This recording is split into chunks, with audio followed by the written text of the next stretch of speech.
me on a scale of 1 to 10. -1. Why? I don't know. I feel like I've seen copycats of you every single place I go. Really? Yeah, unfortunately. So, am I ugly? No, but you're unoriginal. I'm unoriginal? Yeah.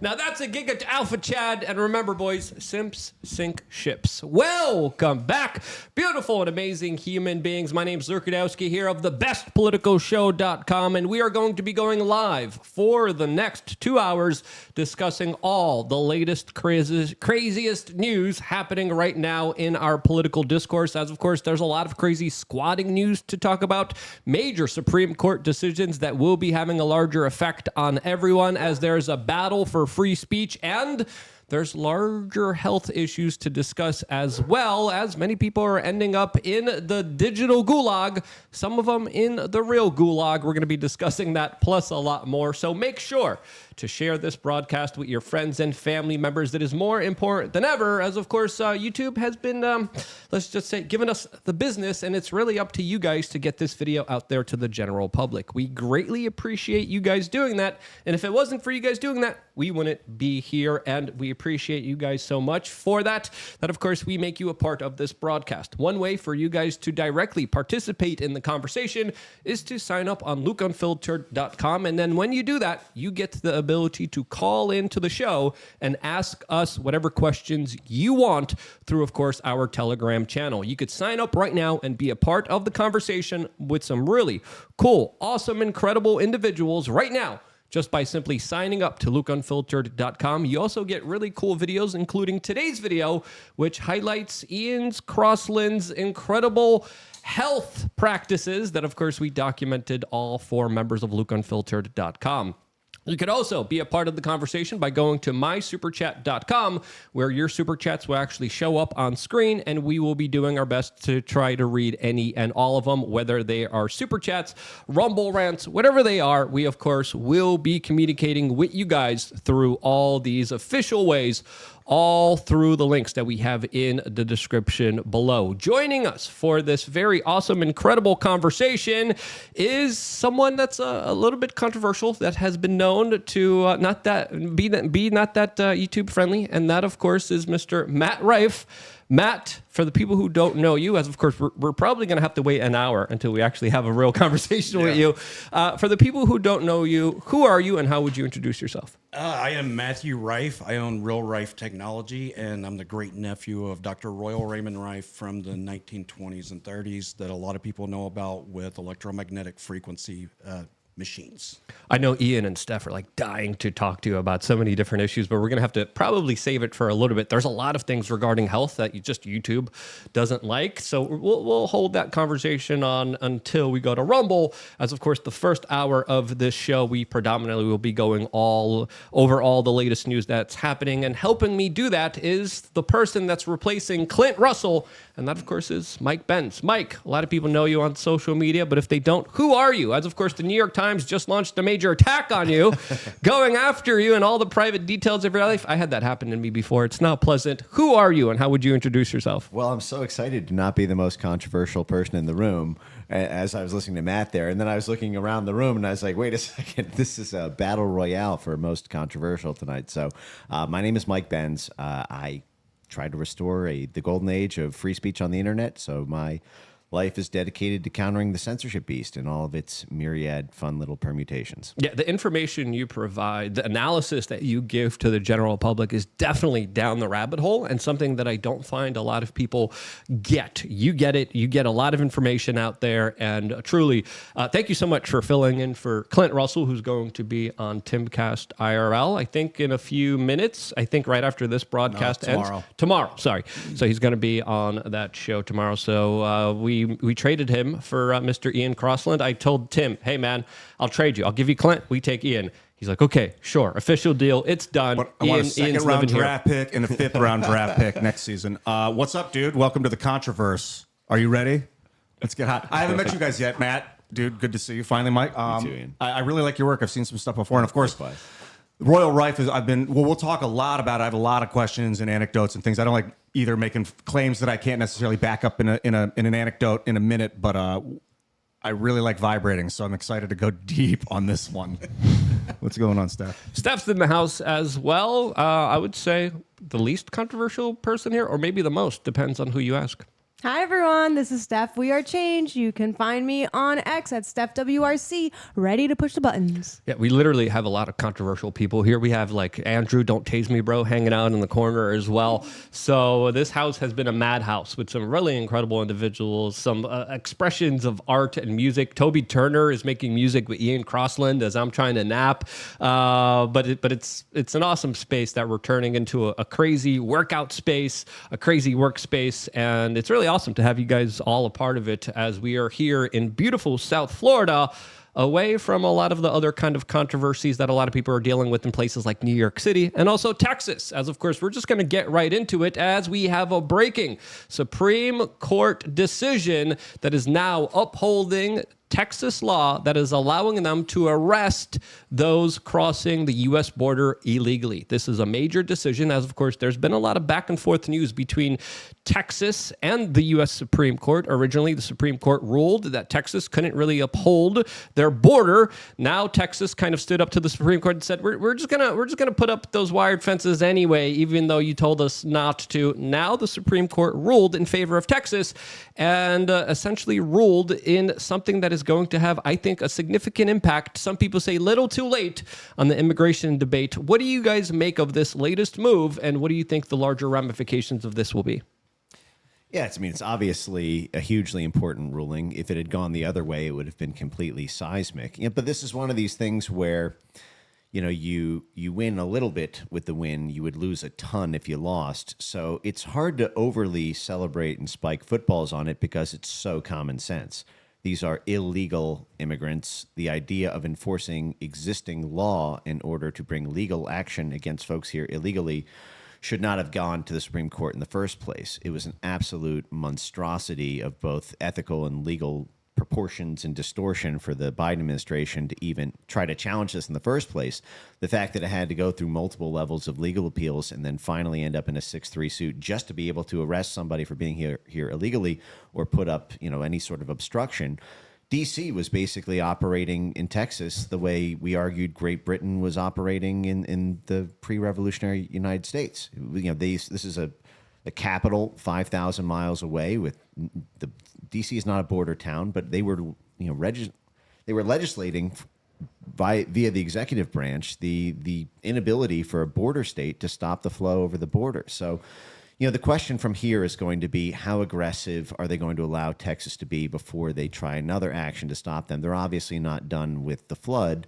And now, we have a new set of chess pieces on the board that are somewhat favorable. Yeah, that's a good kind of understanding. Republicans are spiking the football, saying we won, but they don't understand the goalpost is now many, many, many miles away, further away than a lot of people expected it to be, especially when it comes to essentially the Democrats codifying their grips of power forever. When you look at the immigration debate, it boils down to not just multinational corporations taking advantage of the American public and these illegal immigrants, but essentially it's not just congressional representation, but a pathway towards citizenship, which they're going to be fighting for, and fighting for a situation where the Democrats will now be in power forever, and there won't be anything that could stop them or stand in their way. And if that happens, especially with the way that these kind of Bidenomics have been working out for the American people, especially with these kind of globalist build back better policies, this kind of signals some very troubling news. And as you mentioned, this shouldn't have been a case in the first place. This should have been enforced.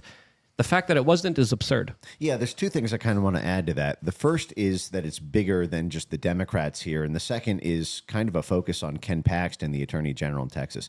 So on that first point, this open borders, this is a famous quote from Bernie Sanders in 2015 when he was running for president, where he was asked about immigration, and he said that he was against open borders. He called it a right-wing Koch brothers policy because it redounds to the benefits of these Chamber of Commerce, blue chip companies who get cheap labor. It breaks up unions. It reduces salaries. It brings up the cost of housing. It brings down the cost of labor, essentially screwing over a lot of blue collar Americans. I keep talking about this kind of Bernie Sanders stance that he flip flopped on recently. But sorry, I cut you off. Yeah, but you have Republicans who've been pushing this as well as Democrats. You have Nikki Haley has been pushing this. John Cornyn.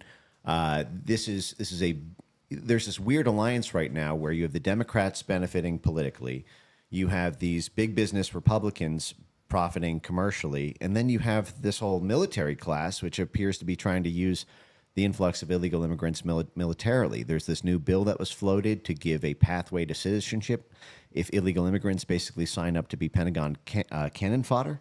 This is a pretty extraordinary new development. They've had a lot of problems with recruiting, especially after purging the ranks of anyone who's mildly MAGA or populist in the military after January 6th, and they've miserably failed on all their recruiting goals. It looks like the military is trying to compensate for that by bringing in basically south of the border militia muscle. But then, in addition to that, and kind of threading through that is this kind of hero story of the Attorney General of the state of Texas, Ken Paxton. Ken Paxton was marvelous on censorship issues. He was one of the first people to really, at the state level, look into what states could do against government-coordinated censorship. Obviously, Missouri and Louisiana brought this big Supreme Court case that just had oral argument yesterday. But Ken Paxton was one of the forces behind the Texas anti-social media censorship laws that was passed in Texas a couple of years ago, and they came for his throat. And it wasn't by they, I don't mean the Democrats. I mean the big business, big intelligence, big oil Republicans. Texas is, for now at least, a red state, and it was Dade Phelan, the head of the state assembly, Texas's version of its own internal Congress, which led, the Republican-led legislature led the impeachment of the Republican attorney general on a bunch of bogus charges. He had to fight that impeachment tooth and nail. He ultimately won in a trial at the end of the day. But the Republicans wanted to get rid of him. The Democrats wanted to get rid of him, and he's the one who litigated this in front of the Supreme Court. So this is a really amazing story of this guy's resilience and kind of a great man theory of history moment where one person's bravery, if you have those brass balls and you take them, all the way, you can make a historical impact.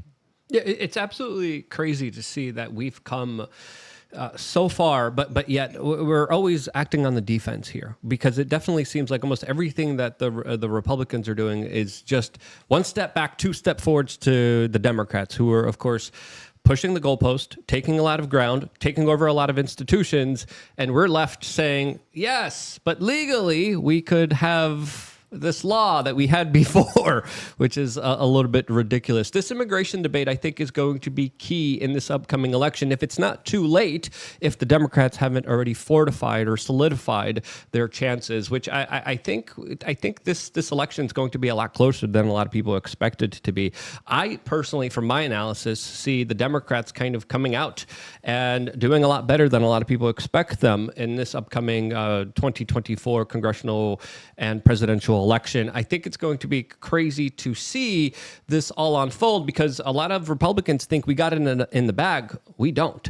And even though there's a lot of serious conversations about immigration, will that be enough to counteract a lot of the kind of mail-in voting, a lot of the ballot harvesting? I don't think so. So it's going to be curious to see, as now the conversation kind of shifted away towards squatting rights.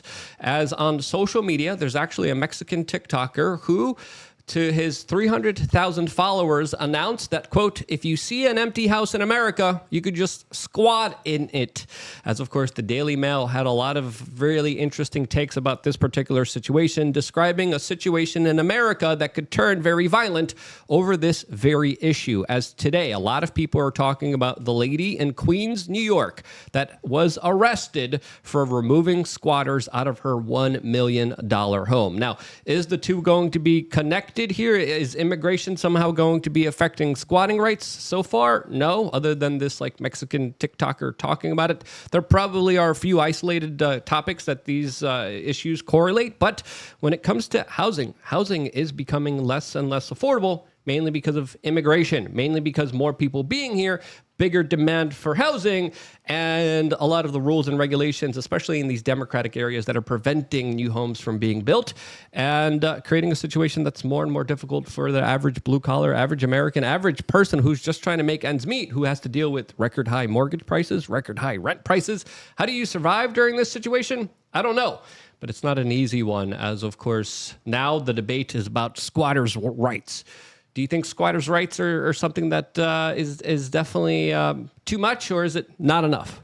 You know, we've seen this before over in Wales. If you look, whenever Trump was in office, they've had a lot of mass immigration over in the UK altogether. And in Wales, they were actually displacing homeowners to put immigrants into the house. And I think that's what's coming here. Like, the only thing we have to do is look at where they're at now, and that's kind of where we're heading to. Yeah, no. If you look at what happened in Europe, it's almost a direct blueprint of what's happening here in the United States. You know, many years ago, I was in Italy documenting all the NGOs that were working as essentially a human trafficking ring, getting people from Africa and saying, yeah, we're just going to hook you guys up with all the gear, all the stuff you need, all the boats, and we'll get you right to the coast where the Italian Coast Guard has to pick you up, where the European Union has the ships that they have to respond to, that they have to bring to shore. And this larger organized effort played out in many different ways. It's still being played out in many different countries all throughout Europe. And we saw the larger effects of this, where countries like Sweden are literally altering their crime statistics in order not to highlight a lot of the changes that have been made there, specifically correlated with the new people that they brought in, specifically also when it comes to violence against women. And again, this immigration debate, it's finally happening, but it's happening at a huge detriment. Is it too late? Do you think the Democrats have solidified their positions of power forever? I don't know.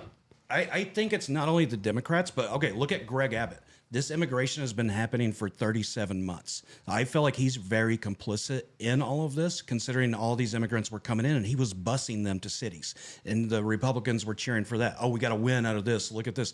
Look at how great it's making them look. And then New York City's following.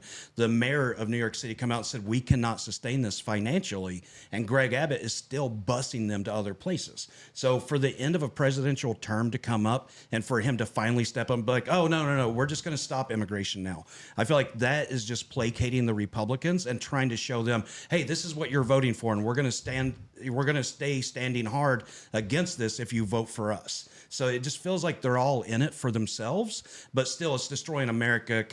It's kind of like they're mixing up culture to the point that they're changing culture all around the world. Just like whenever we went into Afghanistan, you want to stay for 20 years. It takes 20 years to change a culture.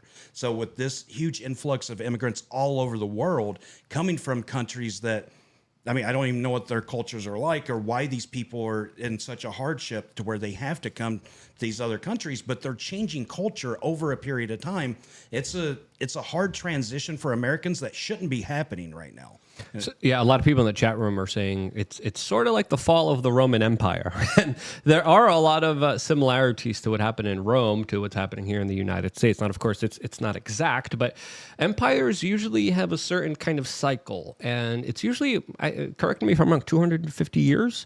And it's usually the cycle that the United States is, I think, at the end of. And as an empire, I do believe that there are kind of deliberate efforts done by a lot of the central controllers. And Mike, let me know what you think, because you have a better pulse on this than I do of what's really kind of happening here.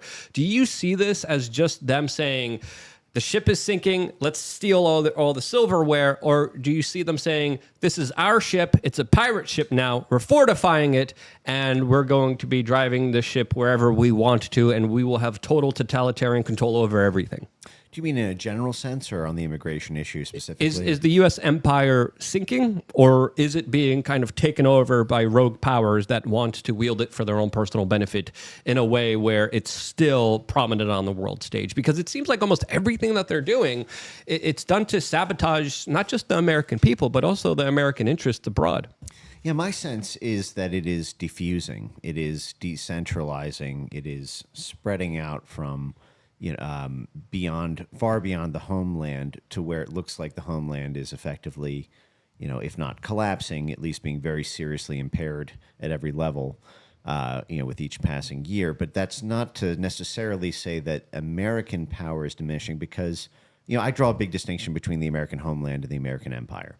We started off as a homeland the first century and a half of our nationhood, and then starting in 1898, we became this kind of international empire where we had foreign territory to defend with a navy, and then we began to develop this big international, multinational business element that drew supply chains from every plot of dirt on every continent, which required more and more investment abroad and more control over other countries' internal politics, as if all 180 some other countries on the globe were our 51st state in a certain sense.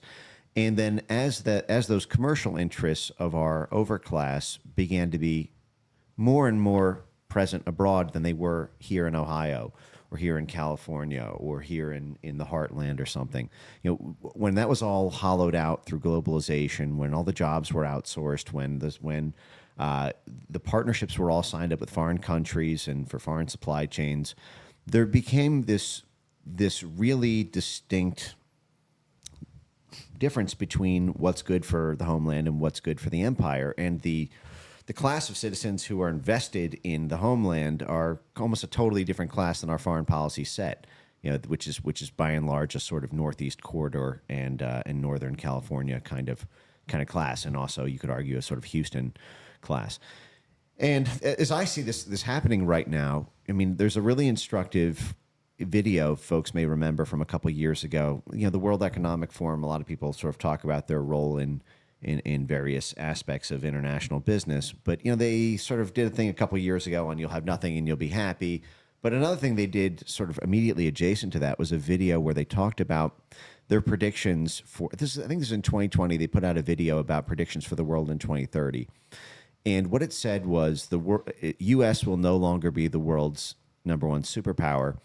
And as it was playing that video, it had a picture of the Chinese flag on it. And they were not saying this like it was a bad thing. They were just saying it was like this is like gravity. This is an inevitability. This is where the puck is going. So this is where World Economic Forum stakeholders should be skating towards. And but I don't see that rise of China as being necessarily the nation state of China.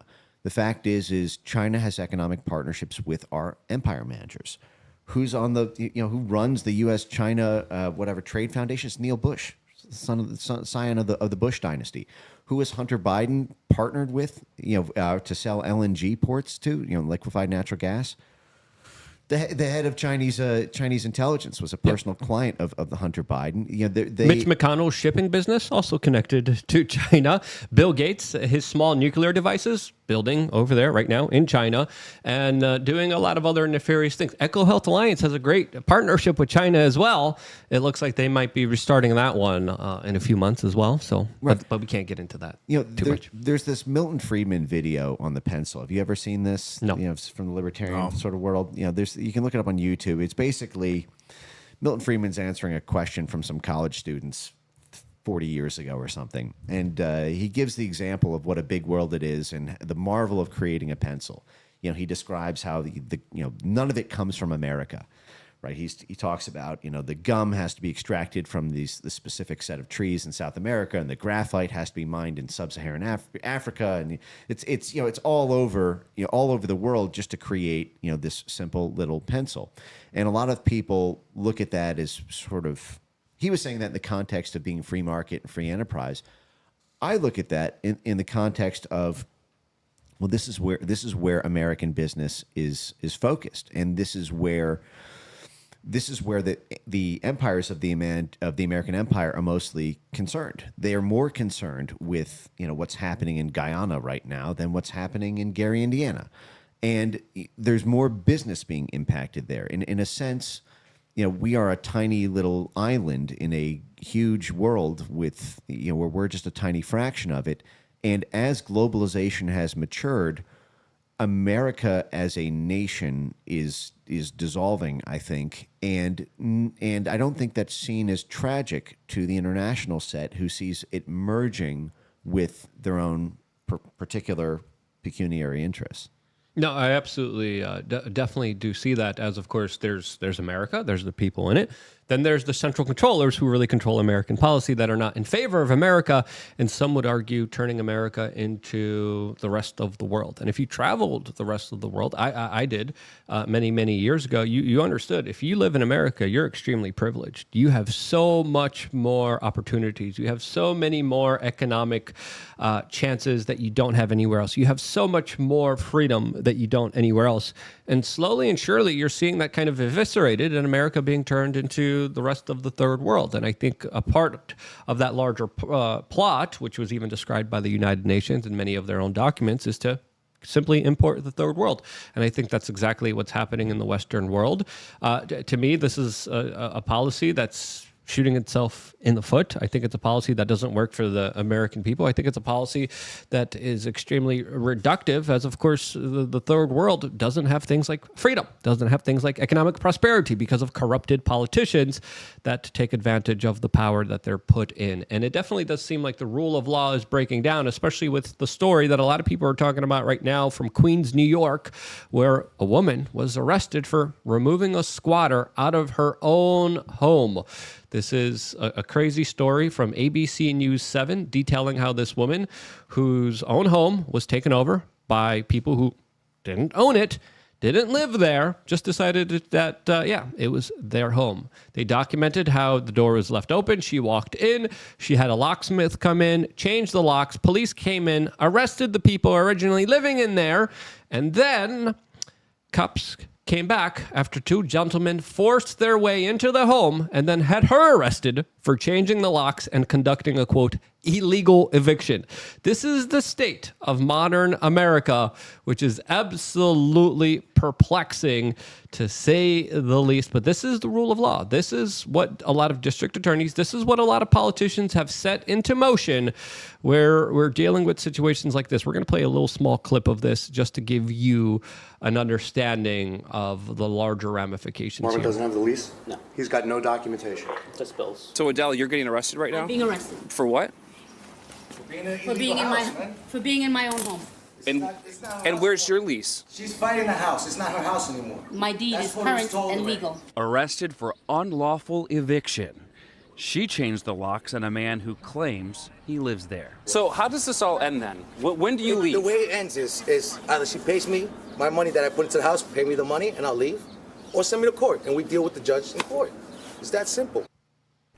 It's not that simple. It's a long process. Evictions can take close to 2 years to complete. Yeah, that's the same man who literally broke down the door and barged in from the woman that, of course, originally had her home taken away from her. So crazy story. And I think it's fair to say that with the lack of housing, we're only going to be hearing about these stories more from here. I don't know what you guys make of this. There's always been crazy squatting stories, but this one feels a little bit different, as of course the legal justice system, it's a little bit weaponized. It's a little bit different than it was before. And right now, sadly, your political opinions matter more than you were right or wrong in many cases now in the United States. You know, the squatting situation. Okay, so I grew up in Virginia. It's where I live at now. Squatters, there's a law, you know, living there for 10 years, I think it is, without paying rent. But, you know, you still have property rights. You just can't live in cities that will not give you actual rights to be able to protect your home.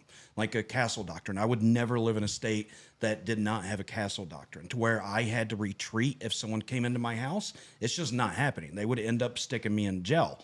And it does seem like all of our politicians are being corrupted, just like these third world countries. And I do think it's going to get worse if people do not know their community. If you know your community and you can all stand together, nothing can happen. But these places have lost control through their laws because they don't know their community. They don't want to talk to their neighbor. They don't know their neighbor, and they just can't stand together. So get to know your community, or this is just going to happen to your place. No, it's absolutely pretty wild because you see this in a lot of kind of other countries. The government comes in and says, well, we have eminent domain, but you see this more prominently in other countries where the Chinese government says, yeah, this is our property now. We're just going to take it over, and we're already seeing kind of similar similarities to what's happening with Donald Trump, with him even potentially having some of his properties seized as well. But when it comes to private property, this is something that, of course, is incredibly important. And when you have jurisdictions not respecting private property and essentially allowing squatters to take over homes, I mean, what's the initiative for even trying to own a home? What's the kind of goal here? As owning a home used to be a representation of family wealth. And just like the World Economic Forum said, you will own nothing and you will be happy.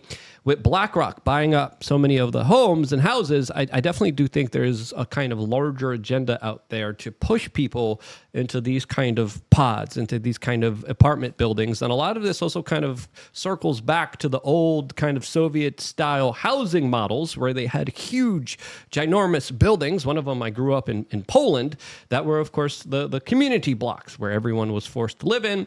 And if you were with the government or worked for the government or the police or the military, you would get the better suite. You would get the top floor. You would get the more better the better apartments with the better views, all in the same kind of communist apartment blocks that we were all forced to live in. Is this too much of an extrapolation, or is this where we're all kind of going to, essentially being pushed and pushed further to live in frickin' pods? I mean, it sounds a lot like 15-minute cities are getting ready to pop up everywhere and take over. There's a city in Ohio that said, oh, we're proud to announce that we're going to be the first 15-minute city in the United States. There's different housing communities that are being built, and they're running advertisement and saying, oh, do you want to live closer to amenities? Do you want an easier life? Then go ahead and rent here. And this is just the beginning of 15-minute cities. It's all communism taking over. Do you know what the name of that city is in Ohio? It's one of the big cities. I can find it really quick. Yeah, I would love to find that out. Well, in the United Kingdom, they're doing a trial run of a 15-minute city already, and essentially setting up barricades saying, yeah, you can't travel from here to here. It's pretty crazy how a lot of this is kind of laid out. A lot of this has already kind of happened and transpired throughout history. I don't know if it's fair to even compare this to maybe the Chinese Cultural Revolution, but there was also a larger kind of emphasis on attacks on property owners, as property owners were seen to be unfair. Landlords are unfair. And in reality, this is where the medium population holds their wealth in property. It's still one of the places that, of course, the government hasn't been able to fully extort and take for themselves, even though we have to deal with property taxes, which are absolutely criminal and ridiculous, in my opinion. But when we look at what's been happening here, I can't not think about the larger kind of ramifications of this lawlessness that seems to kind of been implemented in New York City by a lot of these billionaires that are financing these district attorneys and causing a lot of chaos for the local populations of that region. So it's Cleveland that's turning into a 15-minute city, but I'm seeing other things coming up about Columbus doing this as well. Wow. So Columbus is the capital. Cleveland's the biggest city in the state. That's crazy. I don't know how they could get 15 minutes in Cleveland. It's huge. Well, what they do is they usually block off certain areas. So each area has a specific institution or utility that the general public needs. It's usually a supermarket or a medical facility, and everything's 15 minutes away. They block it off, and then they tax and regulate you if you want to go from District A to District B, and you need special permissions to travel from these particular districts where everything is kind of close together. This is all as a way of capping and stopping people from driving, as mainly there's a larger attack on roads, there's a larger attack on driving, as places like New York City are literally going to be implementing policies where there is going to be congestion charges that people are going to have to pay just to drive into New York City. As, of course, the tolls there are already egregious. It's about, I think, $15, $20. Last time I was there just to drive over a bridge that, of course, the government and the MTA take that money out of, and then they spend it in absolute horrible frickin' ways. I remember the Verrazano. I lived in New York City, and my dad would always complain. You know, they told us that this bridge was going to be free for the public after they paid it off. And now, according to some estimates, the bridge kind of pays itself off every single day because of the money that it collects, that it wasn't supposed to collect. As, of course, the only thing more permanent than temporary taxes is, of course, government that is always there with you and always thinking of new ways to try to exploit you. And it does seem like there's a larger attack specifically on the middle class, if it still even exists, especially with articles like this describing how Tyson's Food is now closing an Iowa plant, but is going to be hiring 42,000 illegal immigrants, a part of their workforce, as they are teaming up with NGOs and planning to employ 120,000. Excuse me. Let me correct the number here. As of right now, 42,000 illegal immigrants already work, a part of the 120,000 workforce for Tyson.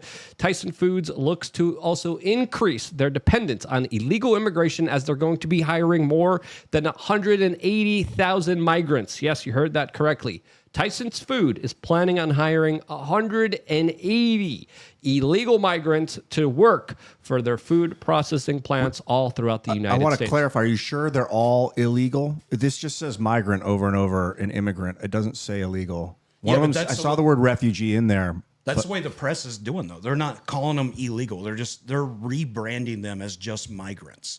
But these are illegal migrants that they are hiring. It was something like attorney and employee kind of thing. Like, it's a package to where they'll give you an attorney, some kind of legal representation. And these businesses are just trying to make money. If you look at their stock, they've actually went up a couple of points today since they've announced this. Instead, and the right's kind of boycotting it, kind of like what they did with Budweiser and Bud Light. But it's all about money. I do agree there's an obfuscation. Like, they don't want to go on from, by the way, all of my employees are illegally here. They're not going to necessarily say that, but this article doesn't claim that they're illegal. Yes, it does. It says here 108,000 migrants who have gone through the city's system over the past years, but that doesn't mean if they're legal or illegal. No, they're working in partnership with the Tent NGO group that's going to be taking all the illegal migrants that are in New York City, and they're going to be implementing them into Tyson's Food. So essentially, they're hiring all the people that have been shipped into New York City and using it to replace their kind of workforce. As of course, hiring Americans is costly. Hiring an illegal who doesn't have his paperwork, well, a lot of the times for a major corporation, that seems like a better bet for them, as of course they're able to pay them less and not give them a lot of benefits here. And 180,000 migrants taking jobs in America highlights something that, again, was described perfectly by Bernie Sanders as a Koch brothers plan, but it's being played out in real life, as some people are saying that now they're going to be boycotting Tyson's Food. Will you guys be boycotting Tyson's Food? Yes, I've been boycotting Tyson's Food forever already, just because it's disgusting the way that they make the chicken and stuff like that. The factory farming? Yeah, but for a lot of Americans, they can't really afford to boycott something that is cheap and affordable. There's been some questions about the kind of food quality that Tyson's Food provides, as of course it's known for being readily available. It's known for being everywhere. It's known for being cheap. And for a lot of Americans, especially with prices going up at the grocery store, that's not a decision that they could afford. It's a decision that sometimes if they see the meat, especially when it's on sale, especially if Tyson's Food is now able to, of course, corner the market and make it cheaper to process and package and get their food out there, they're going to be not only destroying their competitors, but they're going to be making Americans buy them even more. This could be why their stock prices have gone up. Are they in the fake food space too? I don't know if they're in the Bill Gates space, but wouldn't surprise me if they would, because of the larger kind of tax incentives surrounding that area as well. I'll look this up right now. I'll see if they're in curious. Are they in the artificial meat or like Impossible chicken? Yeah, that type of stuff. I'm curious because I would a part of me. Yes, we have an article here. Tyson's Food is launching a vegan meat this summer. Yeah, probably filled with seed oils, high fructose corn syrup, and other preservatives and not natural ingredients that are linked to a lot of very interesting health issues that have been plaguing Americans. That's because so many people have already stopped buying Tyson and Purdue chicken. Are you sure about that? Because it seems like I have, and when I learned about it, I definitely stopped. And now they need to go and get the market through the vegans and stuff. Like, okay, let's find a healthy way to get our market. Let's make some vegetarian versions. I mean, that's not even what they're known for. They're known for making and raising chicken. No, but I don't believe they're doing this for monetary incentives because of market pressures. As Bill Gates's fake meat and all these other kind of fake meat products aren't doing too well. If you go to the supermarket, I remember seeing there was coverage of a natural disaster, and they went into the supermarket and they were like, look at all these empty shelves, except for the vegan section that no one really wants to touch. And rightfully so. There's been a lot of links, especially to a lot of very serious health issues, especially when it comes to a lot of the kind of preservative, artificially created, man-made laboratory foods that are again, not that good. I don't know about you guys, but I've previously, a couple of years, tried some of those kind of vegan alternatives when I didn't know any better, and they were freaking disgusting. You go to the supermarket, you pick this stuff up. It's like slop. It's like Nickelodeon Soy. goo. It's weird mesh that isn't tasty, isn't good. They're also investing in insect protein with a company called Protix, a Netherlands-based company, and then they're spinning up a company in the U.S. to make black soldier fly protein, grinding it up, and then feeding it to pets, poultry, and fish, end quote. That's what it's intended for, pets, poultry, and fish right now, but that's what they're working on. That's something was announced in October of last year. Yeah, so like two things come to mind. One of them is tying this to this new Gamergate 2 situation, but I'll get to that in a second. Have you guys ever seen the TV series Utopia? Yes, No, I did a an parody incredible of it, though, with the series that Blaze. was taken down. Unreal. That was supposed to go into season 2 in the United States. That they literally had to have a warning for in the beginning of the show saying, hey, That thing was this is unreal not quick. based on real life events. Please do not take it seriously. We got one super chat from RTK615 saying, we'll boycott day atoll jobs here, 39 minutes away. I don't know what you're trying to say, but we appreciate. What? Say it, Steph. Steph, your microphone. They stole jobs here. Atoll. No, he wrote atoll. It means stole. Atoll. Sorry. What made you think of Utopia? Well, it's funny, the Utopia is this, it was a British series, kind of like The Office, it was a British series, and then they did a U.S. version. And, it's about a pandemic with that's sort of a fake pandemic designed to push a certain procedure on individuals Medical in order procedure. to help sterilize the general Lots public, of- as lots there's of also a very- fake meat Yeah, proponent right. of this, This and is the thing. essentially has an the same individual guy. like Bill Gates being purported there that's truly calling the shots here and manipulating society. John Cusack basically, as Luke said, plays this, the guy who's sort of the bad guy behind the pandemic and this medical procedure, we'll say, designed to stop the crisis. But before he pulls that off, his first caper is this fake meat substitute thing, which ended up having to be scrapped from the market because of its health implications. And it's just so funny. There's so many other aspects of the past several years that to me have had these really strange echoes back to that series. And whenever I think about the fake meat thing, I think about the episodes on the fake meat scandal and that. But I'm just curious. But the other thing that I was going to get to on this Tyson Foods thing is, there was this event that preceded Russiagate called Gamergate. I don't know if anyone here is familiar with the cultural kerfuffle that popped off in 2014. It was where a lot of old school, Breitbart type journalists really became famous. Like Milo Yiannopoulos was sort of rose to fame on covering this. And this was, where basically a bunch of people in the gamers were revolting against what we now call DEI in games, and they took a lot of they were one of the first kind of successful pushbacks against that sort of DEI style cultural infiltration of an independent genre. And it really ticked off the journalism class. I mean, people who are heavyweights in the censorship industry, who brief 4-star generals and NATO military officials will, and I saw this in 2018, 2019 when I was documenting all of this and archiving it all and just spending my whole day in these people's live streams. I would be watching NATO conferences and there would be someone from Harvard briefing a 4-star general on lessons learned from Gamergate. And it was like, what the hell is going on here? How far up does that, how butthurt are they that this is like now a national security issue or whatnot? But there's this new thing that's popping off right now with this company called Sweet Baby Inc., which is essentially a sort of DEI consulting firm, which has got its tentacles all over game design. And as people were looking into what this company has been up to and how many other things it touches, there's been a lot of attention now to the government's role in the censorship of video games and interfering with lore developers and everything from the Department of Homeland Security to the government to the GAO.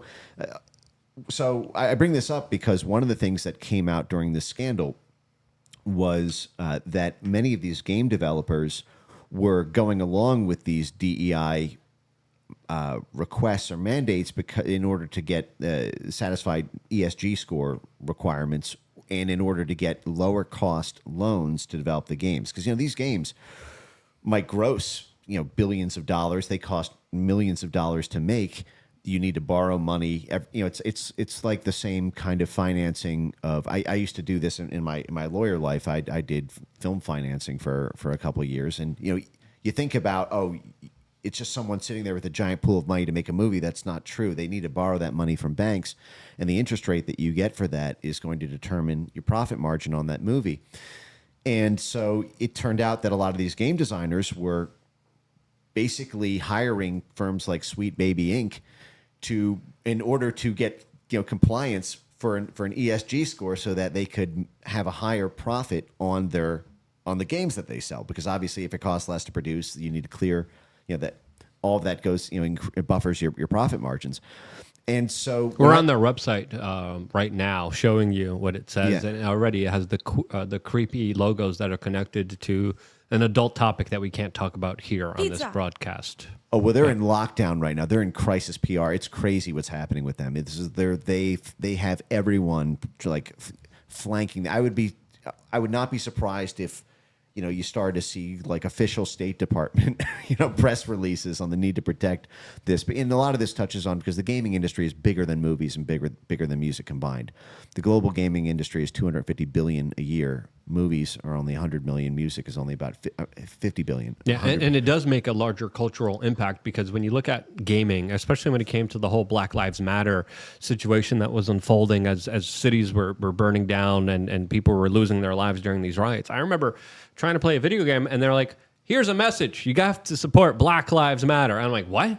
Call of Duty did this too. Apex Legends did this as well. And I'm like, why am I inundated with political propaganda when I'm just trying to play this freaking video game? And then when you look at the larger kind of story-based video games, a lot of them are just straight up psychological warfare being waged against the American people and the people of the world, with a lot of kind of subliminal, subconscious, deceivious messages that go along with the larger agenda of the woke nonsense out there. Oh, it's huge. I mean, I did a whole series on this, but just a quick thing, just to put the ball in the Tyson Foods thing is, when I see Tyson Foods doing this, my thought is not initially like, oh, Tyson Foods has gone woke. It's like there's usually a commercial reason driving this. I could see whether that's to pay workers lower salaries, whether that's to maybe they're under threat of being unionized and illegal immigrants are not going to be able to have a sort of union type collective bargaining agreement, or whether that's through simply padding the margins by having low-cost loans or being able to access, certain outside investors because they've complied with some sort of sustainable development goal, like importing, related to illegal immigration.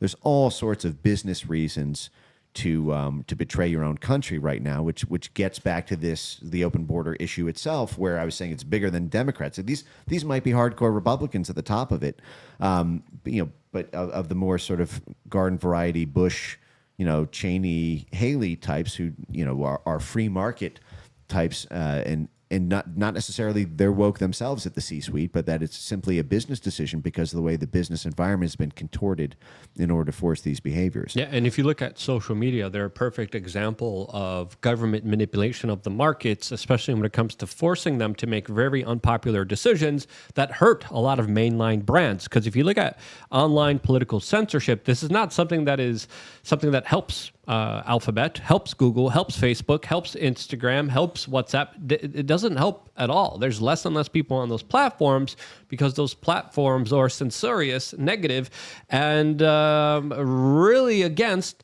half of the country and their political leanings and ideas that in many instances can't even be expressed freely, which brings me to the next topic of discussion, and that is the larger Supreme Court case of Missouri v. Biden that is unfolding right now and is challenging Biden's ability to, of course, censor social media information from the general public. Now, a lot of the statist kind of publications like NPR say that this is the Biden administration's right to fight disinformation, when in reality, it's allowing the federal government to control speech in this country, which, in my opinion, is a larger violation of the First Amendment. As, of course, when the government comes in and says, you can't talk about the origins of this specific thing that your tax dollars created that was deliberately released on the general public, or you're going to have your life ruined, that's something that is not advantageous. That is not something good, because finding that information out could have helped us solve the problem. We didn't solve the problem because a lot of important information that was truthful, that later we found out was actually the real life situation here, was denied to the general public. This is a major case. This is a major institution. As of course, Supreme Court Justice Jackson is literally coming out, and she's worried about the, quote, First Amendment hamstringing the government. And people are pointing out, well, that's the point here. The First Amendment is supposed to counter the federal government, and without it, we have less freedom. We have less ability to counter the larger aggressive moves that are becoming more and more aggressive by the federal government. This is a major case. I know you've been following it very closely, Mike, but this is essentially something that is going to have profound effects, especially during an election year. As, of course, the last presidential election, there was information censored by the federal government that, of course, helped with the larger impact of that election that, of course, helped Biden to become the president of the United States. Totally. This is the biggest First Amendment case in our country's history. I don't say that lightly. I mean, you can maybe argue that the Brandenburg case in 1979 or something was on par, but it's one of maybe two. And what's at stake here is a brand new theory of what the First Amendment means in the era of social media. This idea of it actually parallels the Second Amendment argument in a certain way, where they said, okay, well, look, when we said every citizen can have guns, we meant like muskets. We didn't mean like powerful guns. And whatever your opinions are on the Second Amendment, they're sort of using that analogy here with the First Amendment. They're saying, God, when we said citizens can have free speech, we didn't mean this much free speech. We didn't mean that citizens would be able to dwarf, legacy credentialed news institutions with, CIA contractors on their editorial board and Pentagon, relations and generations of back channeling to be able to put bumper cars on hearts and minds. And yeah, we never have, thought that you guys would be able to talk to each other and figure out what we're doing. We never thought independent media was going to be a lot more prominent and reasonable than the corporate media that we control. We never thought we would be losing the discourse in the larger information war. Therefore, now we have to step in and destroy your First Amendment rights. Oh, yeah. Free speech is only allowed for our lies, not for your truths. Yeah, and what's amazing is these people will be dogmatic free speech absolutists when it comes to piping in the internet to other countries whose governments we're trying to topple. I mean, you will watch these. This is like Michael McFaul yesterday on Putin had his election yesterday and he won 85% of the vote or something. And so you had the exact same people who were, absolutely, who were the prime drivers of Russiagate, and then the prime drivers of indicting anyone who denied the 2020 election, immediately revert back to being election deniers in Russia, and just like they were election deniers with Lukashenko and Belarus. Yeah, and they point to Iran. They're like, they're censoring the internet. They point to Russia. They're censoring the internet. And they censor and they're like, oh, we also censor the internet. Right. Fun story. John Cusack, by the way, he used to interact with me all the time during Occupy Wall Street. He used to follow me. He used to retweet me, and then he blocked me. I'm like, why in the world did he block me? He got the call. I was there with Tim. I was like, oh my god, because he was interacting with Tim, and I was like, Tim Pool. He was like, oh yeah. And then Tim was like, I'm just gonna message him. He unblocked me, followed me, and I made one post specifically calling out the Russian collusion hoax as it was unfolding right after that election. And then automatically he retweeted me, and he was like, I was forced to follow a Russian agent. I can't believe I did this. Don't follow this guy. And he blocked me again. So I'm still blocked by John Cusack because I didn't fall for the Russian collusion lie the first time around, as the Washington Post was literally calling me and my organization, Russian fake news. As of course, I'm Polish. The Polish people don't have a good relationship with the Russians. That doesn't matter to them. I was still Russian fake news because I was calling out the Russian collusion hoax as it was happening, as YouTube was punishing me, downranking me in the algorithms, demonetizing my videos as fake news because I said, hey, these intelligence agencies, these 17 groups, they're known liars and they haven't provided any evidence connecting Trump to Russia right after he won. And therefore, they viciously attacked me for calling it out and destroyed my algorithm ranking and destroyed my viewership. Sorry, go ahead. Yeah, no, Team America World Police was a documentary, man. These actors are the worst. I mean, they're like the biggest wind-up dolls of all. And that, again, I have to think is part of the distribution, with movies. Movies are such a big part of American soft power projection.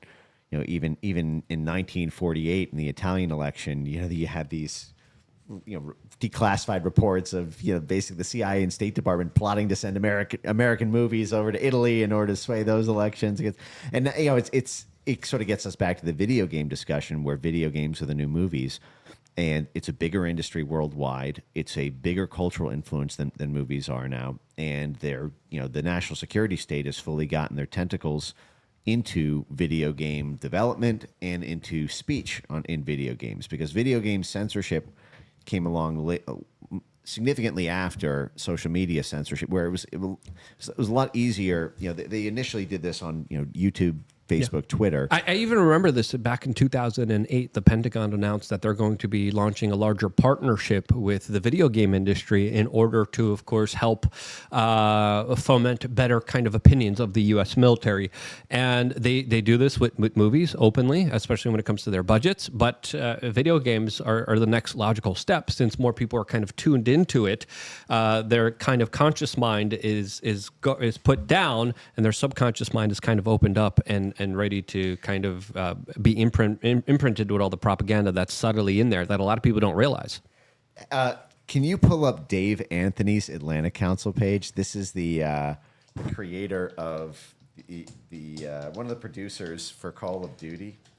And I'm going to send you... Oh, yeah, the level of propaganda. I remember playing Call of Duty once, and they had a scene where you're a poor Syrian child walking through Bashar al-Assad, gassing you, and then taking out your parents right in front of you. You were literally a baby crawling around underneath a baby, hiding away from the Bashar al-Assad Syrian troops, as there was chemical weapons being literally thrown all around your neighborhoods, killing innocent women and children all over the place. So we have the page pulled up. Dave Anthony, Atlantic Council founder and CEO, Deviant Games, former non-resident senior fellow for Forward Defense Showcast Center for Strategy and Security. It's Deviation Games, that's what it's called, for the record. Deviation Games is his company's CEO. Gotcha. Okay, and then I sent you on over Twitter DM a link to a thread that I did on this guy that's just amazing. So so you said it was a Call of Duty game with that Bashar al-Assad? Yes. That is fascinating. Yes. I remember, I'm going to get back into gaming because there's so much propaganda, especially in the Call of Duty ones. But the storylines that play out specifically against the Russians and the Chinese all are kind of doing what I would argue predictive programming to kind of brainwash people and build them up. As the Russian predictive programming was pretty real. Right. Well, that's what gets right into this with the Dave Anthony story. But can I ask when because that Syrian gas story was a very controversial one, shall we say, about the role of the white helmets, and this has been hotly contested by journalists like Aaron Mate about what actually happened in Syria, whether there was or was not actual gassing there, for that to be reinforced in the imagery of a playthrough video game. As a child, losing your parents, running under a bed, hiding away. It was absolutely crazy. That to me is the sort of thing that goes straight to the Pentagon. In terms of that game development, and this is where it gets to this sort of Dave Anthony story. So, Dave Anthony is the producer of these Call of Duty games, and he's a guy who is now right in the center of the censorship industry, top thought leadership complex. So the Atlantic Council, if you have his page pulled up, the Atlantic Council is a group that has 7 former #1 heads of the CIA on its board. 7 of them. A lot of people don't even know that 7 former CIA directors are still alive, let alone all concentrated on the board of a single institution that is sort of one of the prime drivers of internet censorship. The Atlantic Council gets annual funding every single year from the Pentagon. All four branches of the U.S. military, the Marines, the Navy, the Air Force, and the Army, all give separate contributions every year to the Atlantic Council. The State Department gives annual funding to the Atlantic Council. So do CIA cutouts like the National Endowment for Democracy. So this is one of the best barometers for the U.S. intelligence community, our defense, diplomacy, intelligence apparatus. And Dave Anthony moves straight there in coordinating basically video game issues with our military and intelligence folks. And one of the things that I sent you here is a 2.5-minute clip of Dave Anthony doing the lead-in to 3 different DHS secretaries when they were putting together their blueprint for internet censorship. See, this group, the Atlantic Council, bills itself as NATO's think tank, but it's basically the clandestine political operations arm of NATO. When NATO has military objectives that can only be accomplished through political complicity of NATO countries, that consensus at the political level has to be orchestrated by somebody. And the Atlantic Council is that big sort of consensus building organ. You can almost think of them as a kind of World Economic Forum for this sort of for NATO military geopolitics. Yep. And what's amazing is starting in 2018, they became wedded to the necessity of having a domestic censorship bureau within the United States. This would go on to be CISA, this censorship sub-agency within the Department of Homeland Security. And they did this white paper series called Forward Defense. It's not offense. We're not attacking anyone. We're just defending ourselves in a forward position on your turf. And this was out of this Brent Scowcroft Center at the Atlantic Council. And what they proposed is a domestic... They said, well, we want to set up this domestic censorship center. First, they wanted to park it at the Global Engagement Center of the State Department, which was run by one of their basically political like-minded, this guy named Rick Stengel, who described himself as Obama's propagandist in chief and was at that role that coordinates the State Department's role with the media. Anyway, so...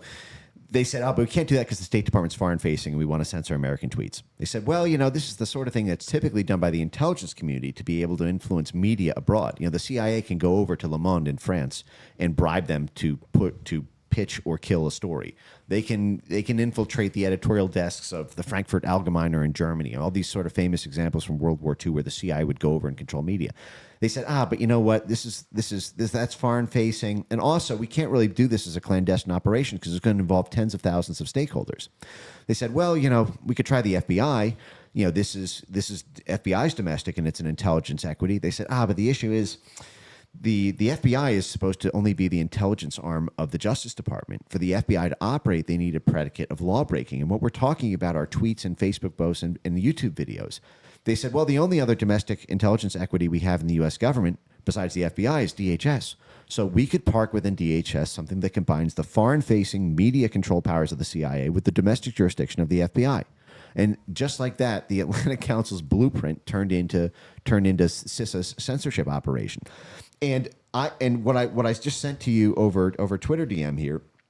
Now this is a 2.5-minute clip. I don't know if you want to sit through it or if we have it lined up, but we have to make our transition over to Rumble, where we could get into more salacious, more interesting issues as well, without any fear of repression and censorship in this technocratic gulag that we call the YouTube space.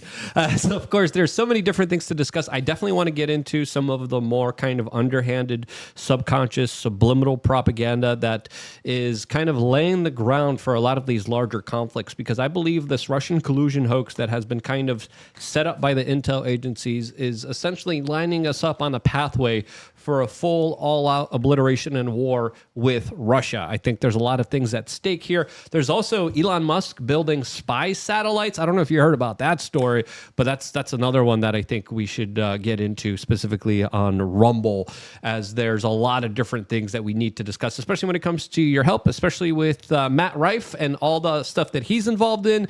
We'll get into that right now, as of course we're going to be making our way over to another social media platform. Make sure to continue the conversation there. Switch over. It means a lot to support content platforms like Rumble that, of course, allow and support free speech. If you go to rumble.com right now, we are on the front page. We are in the picks category, and you guys could find us right here on the front page. Just go to rumble.com, scroll down, and we are right here under the picks category where you guys will get to see us, and we will be taking callers from members of lukeunfiltered.com in about 30 minutes. Join the conversation, sign up to lukeunfiltered.com, and be a part of it right now, as of course we're going to be moving off a lot of these other social media platforms. Before we do, Matt, where can people find you and support your work? They can find me on Twitter at Rife Technology, on Instagram at Real Rife Technology. We can introduce a website later over on Rumble because I think you have a special one to give them. Just follow me on those two platforms. That's where I'm generally active at. Steph got a good website. What was the website that you thought of today? I'm not sure. You made a website today. Vibratewithus.com. Mike, where can people find and support you?